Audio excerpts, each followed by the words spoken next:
Matt was talking about how good these 2 weeks were for you guys to kind of get fresh legs again. Just how did you spend these last 2.5 weeks away from football? Got to see family, so that was cool. Got to get back, kind of decompress for a little bit.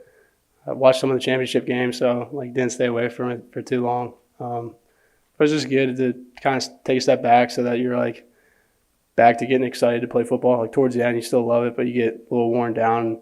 That break brings you back to just remember how much fun football is. So that's most of it. Chance, you mentioned you had a chance to kind of step away a little bit. Did you have any time to contemplate what the future holds for you in terms of moving ahead?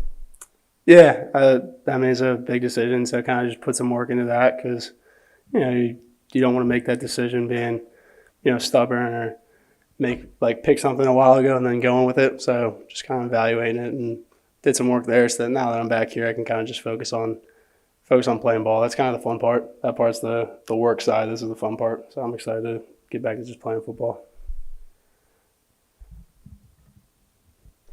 Kind of what is or who is your close circle that you're discussing that decision with? People here in the building, they're helpful with that. My family, and just it's there's a lot of unknowns on both sides. So I was just kind of picking some data points, getting it down, kind of the old Ben Franklin pro con list, and then just not looking at it too much. Like you put the work in, and then just everything will fall out the way it's supposed to. So that's kind of how